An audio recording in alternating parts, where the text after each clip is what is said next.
It's the first week of spring, and here in Northeast Kentucky, it's a beautiful day to be out in the garden. I'm author Gwen Alyce Clayton, and I recently moved to USDA Zone 6B. I asked my new friend, Farmer Shane, from Sweet Bee Gardens in Greenup, to give me the lowdown on gardening for this part of the country. We chatted for a bit over coffee, and then he gave me a tour of his beautiful property. Take a look. Sweet Bee Gardens is a small, sustainable farm here in Greenup, Kentucky. We're continually working toward more sustainable practices, as well as trying to incorporate repurposing, reusing materials. So we're not certified organic, we're not certified all natural, because we will use like feed bags as weed barriers. We'll recycle cardboard to help with worm and soil production in gardens and things like that. But our main focus is trying to be diverse, trying to be sustainable, and then as we produce things to be sales items, we try to do a lot of value added and incorporate at least one ingredient we produce on our farm in that. And we do not use herbicides or pesticides or anything like that. So we think we're bringing a little bit more of a healthy aspect to your food and trying to grow the local food connections, not just from our garden, but as we participate in the farmers market and encourage other people to get involved. We want to help grow community as well as food security for our area. We're working on our 7th year as Sweet Bee Gardens. So if you say, how long has our family been growing our own food and canning and doing some of that, we can trace that all the way back to 1700s. It's something our family has always done. But about 7 years ago, I realized I'm not getting any younger. Mom and Dad aren't getting any younger. We have always had a goal of making the farm a producing farm in one way or another. So we just jumped in and started seeing what we could do to have the land work for us instead of us work for the land. Yesterday was the first day of spring. Yes. What all did you guys do? Any kind of spring planting here at the farm? At this point, we should have already had potatoes out. St. Patrick's Day is usually the time you plant your white or your red potatoes, if you want those early potatoes to go with that first mess of beans that you can pick into June, early July. But it's been a little too wet to do anything as far as tilling and working the soil, because as long as that soil has a pretty high moisture content, you don't want to disturb it, because you can impact it. You can take out the air and the looseness of the soil that the roots of the plants need. So we haven't done necessarily anything in the ground. I have been doing a lot of seeding and transplanting of things in the greenhouse. We do have some stuff in the high tunnel that we're trying to weed and work with. We got beets coming up, and peas close to blooming, and carrots and kale and a few things out in the high tunnel. But we're just getting kind of geared up to start planting. A lot of the summer crops you can't really get in the ground until around Mother's Day, because we can always have those cold snaps. So, but getting things started in the greenhouse, and you can see in the herb garden behind me, I don't know if you can see, there's chives, garlic and onion chives, and they're starting to come up. So we'll have a little winter cleanup. We want to be careful about cleaning up too early in the spring as well, because there's a lot of native pollinator species. There's a species of butterfly that looks like a dead leaf that freezes. And then when the time is right and it's warm enough, they come out of that hibernative state and start flying around. There's a lot of beetles and bugs that are very good bugs to have around your garden, because they'll eat things like slugs and snails and mealybugs and stuff like that. They're still in a semi-hibernative state. They're just now starting to move around. So we kind of hold off on cleaning up, just because we don't want to destroy some of the good bugs that we've worked so hard to build up over the years. Right now is a good time to get a soil test. And what they would need to do is call their local extension office and say, hey, what's the process I need to do to get my soil to you to get tested? Because you want to know what your soil is lacking in, or what your soil has too much in, based upon the crops that you're wanting to plant there. So for instance, tomatoes like a little bit more acidity than what a lot of other plants like as far as your vegetable crops. So if you just go out and get a whole bunch of coffee grinds and lemon peels and blanket your growing space, well, that might be good for the tomatoes, but it might be harmful for something else you're wanting to plant. So get your soil tested, plan your garden, figure out what you want to eat. After that, figure out what you want to put up, whether you want to can or freeze. Because a lot of people will get big. I'm going to grow all this stuff, and they'll plant a bunch of lettuce, and then half of it goes bad because they can't eat it within the amount of time that it's good for growing. So kind of plan out your favorite foods, and then look at your space.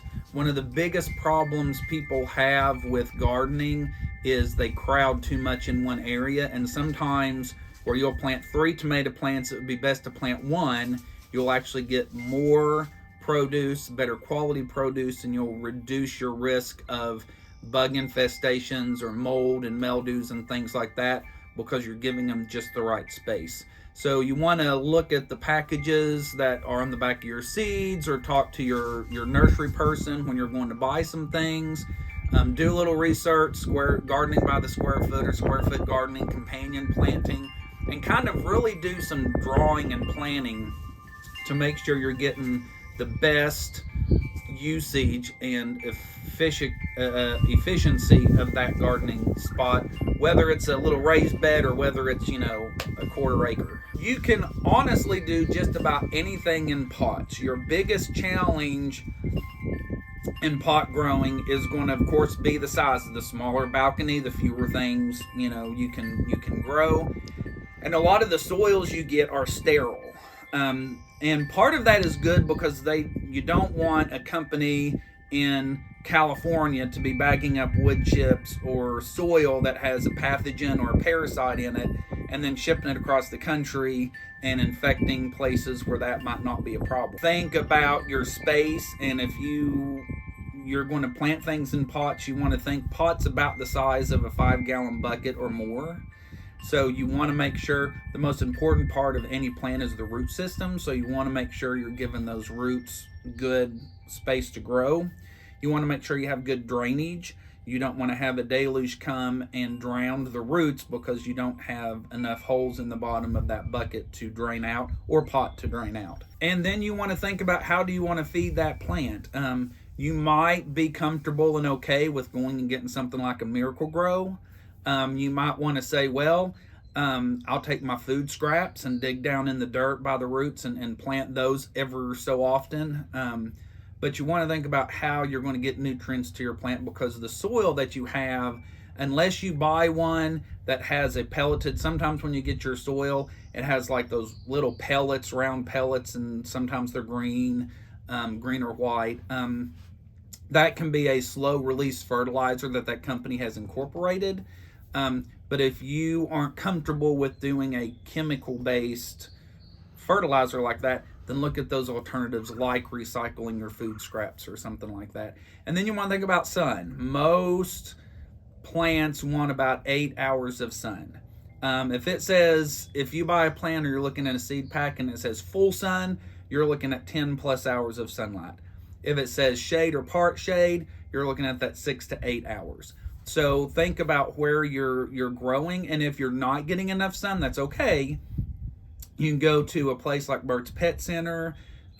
Sometimes Lowe's has them, and ask them for grow bulbs so you can increase your growth by supplementing some of that natural sun you're missing by the grow bulbs. You got to have them at the right spacing of the plant and a few things, but that's something anybody can work out fairly easy. Facebook Lives, it started really with trying to show people what we have at the farmers market, because we like to let people know what they can expect when they come to the Greenup County Farmers Market.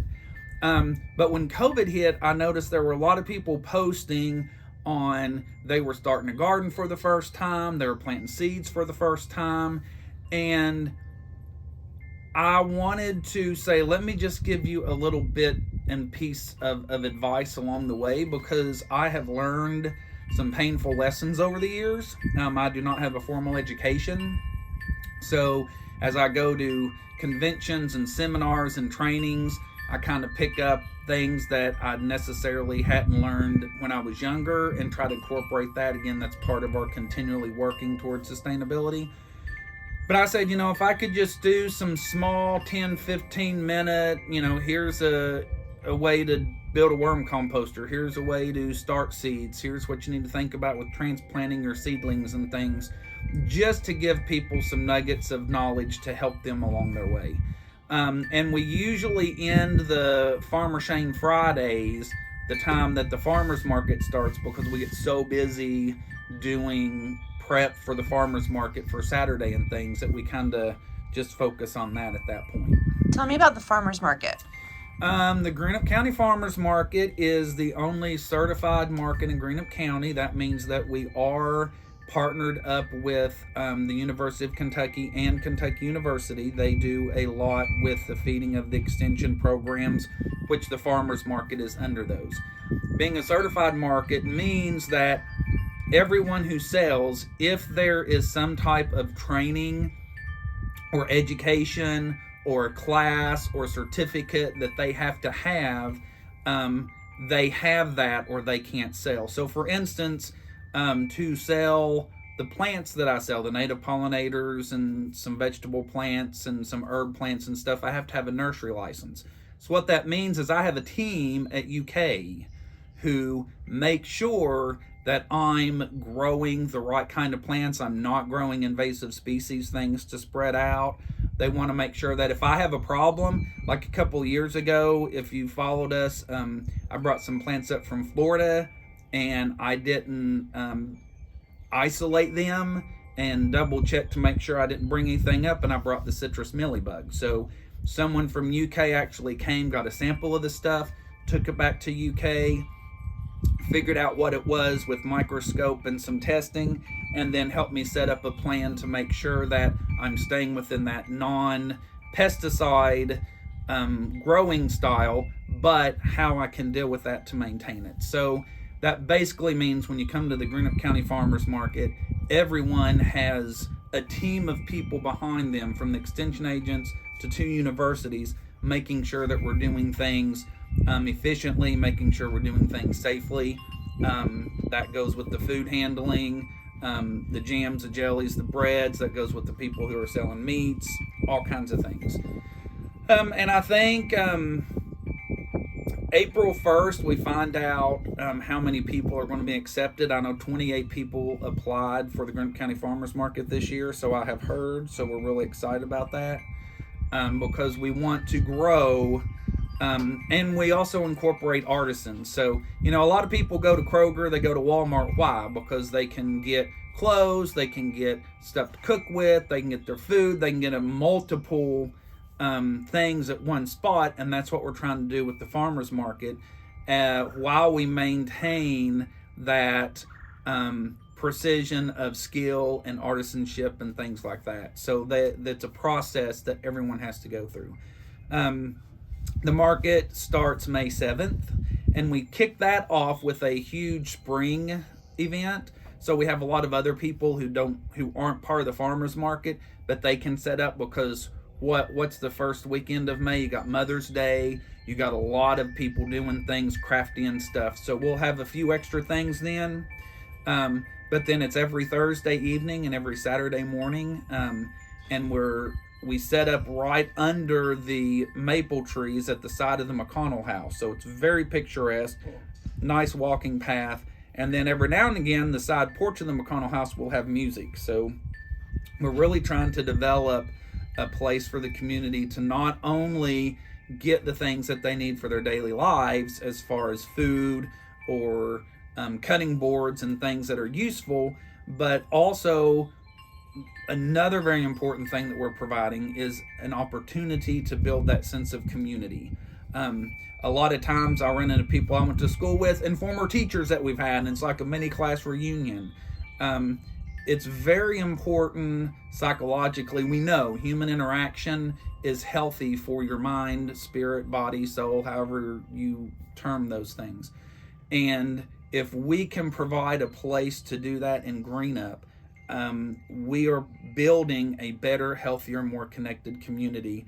And when you look around right now, do we not need a healthy, more connected, getting along community? So there's a lot of different things that we're trying to do with the market. And I say we, our farm just sets up there. There's a board, there's the extension agent, so there's a lot of people who work behind the scenes to put that together. Also, we're starting a new organization called Friends of the Farmers Market.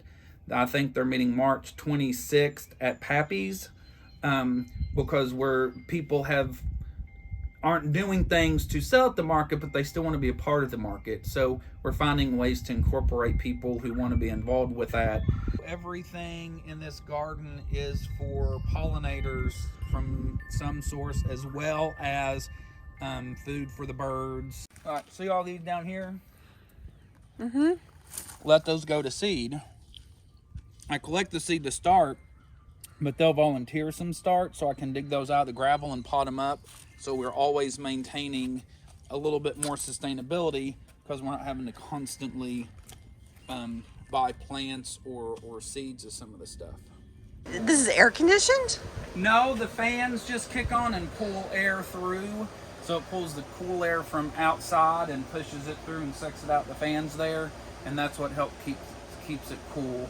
Although in the summer, they can be on most of the day and it'll still be about 130 degrees in here at times. So about the middle of June, everything that's not the most tropical stuff, we got to get out of here. It'll be too hot. And what about during winter? During winter, we have this big bad boy here. This is our propane heater. So my turmeric, my vanilla bean orchid, a few things I have don't need to drop below 50 degrees to have good growth. Mm-hmm. So during the winter, the coldest it ever gets in here is 50 degrees. But on a nice sunny day, we can have snow outside, and the snow will actually reflect the sun back into the... So I've been in here, and it's 30 degrees outside, and the ventilators kick on pulling that cold air, and I have to try to turn the fans off because, you know, that's too much. That'd be a shock to some of the more sensitive plants back under the shade cloth. This is a baby ladybug, and it's just grown and shed its skin, but that will pupate into an actual ladybug. And they are eating aphids. Here's another one. So if you ever see an ugly little insect, alligator type, black and orange type insect, these are the good guys eating the aphids. This is the high tunnel? This is the high tunnel. We got it at the end of June, so we were really just kind of experimenting with it last year because we didn't have it up all winter. So this year we're going to be a little bit more serious, but you can see over here we got kale and beets coming up pretty good. And this is a second planting, so we got some bigger ones down yonder. The old chicken feed bags and mulch to fill in the gaps underneath the high tunnel to help with that air, cold air leaking in during the winter and then keeping varmints out. Mm-hmm. So, you know, again, one way to repurpose and recycle stuff that is keeping it out of a landfill, but isn't necessarily going to be organic. Do you ever have to worry about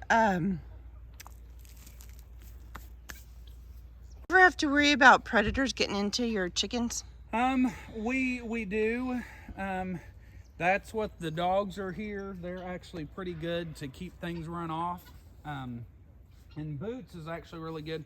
We have ducks that will fly out of the pens, and Boots will kind of run them back in the pen down there. So, you know, we have had some issues in the past, and unfortunately that's why we have the fencing. So we have fencing, we have the dogs. So we do as much as we can to protect them, and we'd like to not have to keep them penned up. But if we didn't, then we wouldn't have any chickens. We've even had just packs of dogs from 3 miles down the road up here bothering us. So the plum tree. Yeah. And it goes down to the pond where you have your ducks. And 2 geese. And 2 geese. Well, now I'm all excited to get my hands dirty. What are your plans for spring gardening? Let me know in the comments down below. Thanks so much to Shane Fields of Sweet Bee Gardens for being my special guest on this video for the Rivervine YouTube channel. If you found it interesting or informative, please give it a thumbs up and be sure to subscribe to be part of our wonderful community. I'm your host, author Gwen Alyce Clayton. I drop videos every Tuesday. We are a community of critical thinkers with a sense of wonder. If that's you, please be sure to hit subscribe. Thanks so much for watching, and I'll see you next week.